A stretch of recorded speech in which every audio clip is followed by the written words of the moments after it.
soal ngomongin soal jodoh gitu Ya. Tat, ya. Ini gimana ya caranya? Ini jodoh saya nggak ini ya gitu maksudnya.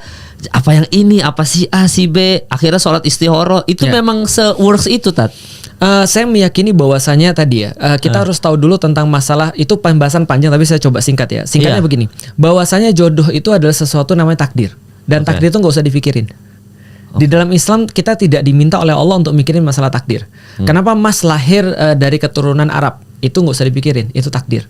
Itu namanya takdir, tuh nasib. Nah, salah satunya adalah rizki. Rizki kita tuh juga nggak usah dipikirin. Yang kita pikirin adalah gimana cari rizkinya.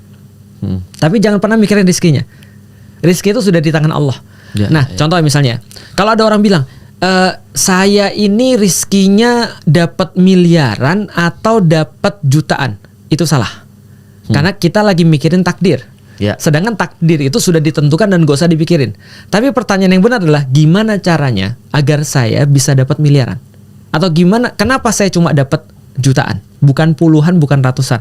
Itu di bawah kekuasaan kita, di bawah kemudian pilihan kita. Maka itu harus kita pikirin. Jodoh sama Mas, ini jodoh saya atau bukan ya? Gak usah pikirin.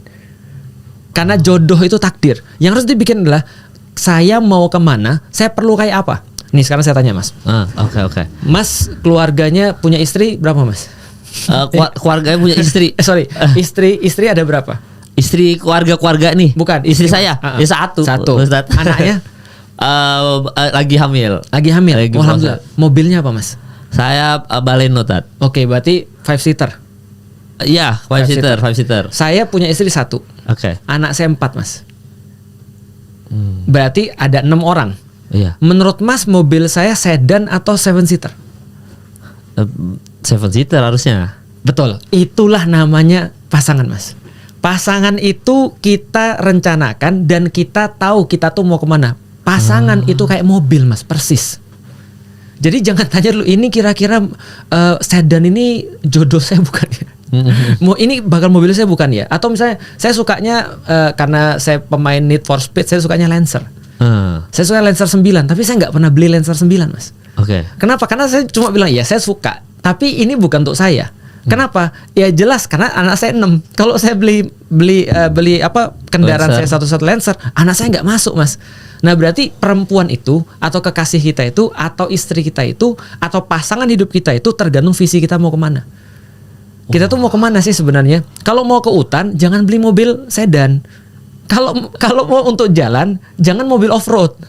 Nyusahin diri gitu kan ya. Kalau mau usaha ya belilah pick up. Kalau misalnya mau usahanya lebih tinggi lagi bawa sawit misalnya Fuso lah. jangan beli sedan gitu kan. Itu menyulitkan diri. Nah kita tuh mau kemana dan kita pilih seperti apa. Makanya istri itu persis kayak mobil. Jadi kalau kita mau cari istri, carilah kayak kita cari mobil. Saya mau kemana, saya perlunya orang berapa, saya maunya seperti apa medannya dan seterusnya. Nah itu kita pilih. Jadi sebelum kita melakukan apapun juga bertanya tentang ini jodoh dan segala macam, kita lakukan dulu sebab akibatnya. Kalau sebab akibatnya sudah beres, istikharah. Apapun yang terjadi Tat. Istikharah itu ada 2 fungsinya. Pertama, dalam pilihan-pilihan yang kita tidak punya kecenderungan, kita istikharah. Yang semuanya sama. Tuh gimana tuh? Contoh misalnya kayak gini ya. Besok hari Jumat kita sholat Jumat atau tidak istikharah, itu salah. Karena itu udah nggak ada istikharah dalam kewajiban. Udah ya. Nah contohnya lagi, dalam mencari jodoh ada 4 kata Rasulullah. Yang pertama adalah wajahnya, yang kedua adalah hartanya, yang ketiga adalah nasabnya, yang keempat adalah agamanya. Maka pilihlah karena agamanya kata Rasulullah. Tapi ada 4 kriterianya nih. Ternyata sama-sama ganteng Mas. Ini cewek ini nyari jodoh sama-sama ganteng, sama-sama agamis, agamanya bagus, sama-sama kaya, sama-sama punya nasab bagus. Cuman satu orang ini kekayaannya misalnya 2 kali lipat daripada yang lain, bukan sama-sama. Ya udah pilihlah yang lebih kaya. Nah itu artinya nggak perlu istikharah. Tapi kalau 4-4-nya sama, istikharah. Dan dia nggak punya kecenderungan istikharah. Yang mana ya? Nah kira-kira dia nanti setelah istikharah dia akan cenderung. Itu fungsi pertama istikharah. Fungsi kedua istikharah adalah meminta kepada Allah kemudahan untuk sesuatu yang sudah kita putuskan. Oke. Itu istikharah. Ya Allah, ini yang sudah saya pilih ya Allah, buat yang lancar ya Allah. Mudahkan ya Allah. Nah, itu istikharah, melibatkan Allah dalam pilihan kita. Jadi ada 2. Jadi kalau bingung nih, benar-benar bingung, nggak ada kecenderungan, istikharah. Sudah milih istikharah nggak ada masalah. Tapi kalau di tengah perjalanan udah istikharah, misalkan ada yang bercerai Tat. Ya.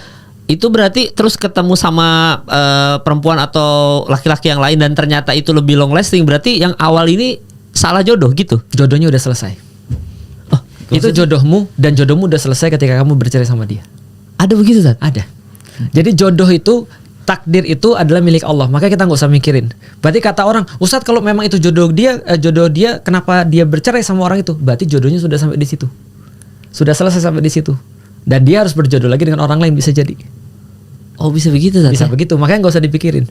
Pelajaran takdir itu paling memang agak mumet. Dan Karena kita memang istihoroh aja yang penting ya, berusaha Betul. sebaik-baiknya. Kalau ternyata ini ada yang menyimpang, emang berarti jodohnya sudah selesai. sudah selesai. Contoh misalnya kayak saya, sebelum saya menikah, saya tahu pasti saya mau jadi apa. Oke. Maka saya tulis dalam surat khitbah saya kepada istri saya. Misalnya salah satu yang saya tulis adalah siap-siap kamu diduakan demi Allah dan Rasul.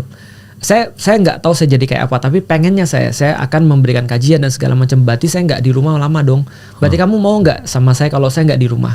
Nanti kalau kamu punya anak, ajarin dia seperti apa keyakinan bapaknya dan segala macam. Dan saya tulis semua tentang masa depan yang saya inginkan, visi saya seperti apa. Dan saya perlu seorang perempuan kayak kamu. Saya bilang kenapa? Karena saya nggak bisa untuk nyari perempuan yang harus saya ajarin lagi.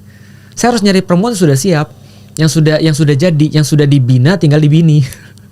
Kalau dibini terus belum dibina, Aduh.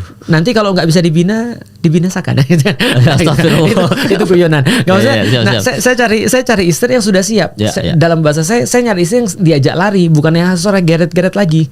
Jadi yang bukan yang nyusahin saya, tapi yang memudahkan saya. Nah, saya urut tuh semuanya. Maka saya minta kamu. Nah, saya minta cuma dua yang saya minta dari kamu untuk saya. Pertama, kamu percaya saya.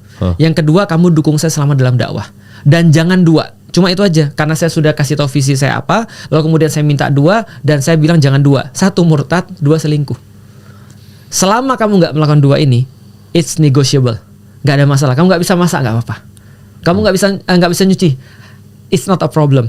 Kamu ngomongnya agak kasar, kita bisa bicara, kita bisa ngobrolin. Aku bisa maafin kamu, aku bisa ngajarin kamu. Kamu nggak ngerti tentang ini, nggak apa-apa, kita cari masalah bareng-bareng. Kamu nggak punya rumah, ngontrak, nggak apa-apa, kita cari solusinya bareng-bareng. Nah, jadi kita harus tentuin dulu mana yang negotiable dan yang mana yang nggak negotiable. Nah, dari mana negotiable dan tidak negotiable itu dari visi. Nah, dari kita udah tahu visinya kemana nih. Contoh, visi kita mau ke Turki nih misalnya. Negotiable-nya apa? Naik pesawat atau naik kapal, itu negotiable. Atau naik pesawat merek ini atau merek itu negotiable. Yang nggak negotiable, naik sepeda itu nggak negotiable. Bisa dipahami Mas ya. Jadi kita udah tahu nih, kita nih mau menikah karena apa dan kapan kita harus menghentikan pernikahan, kita juga sudah tahu. Saya juga membimbing banyak orang ketika dia mau pisah.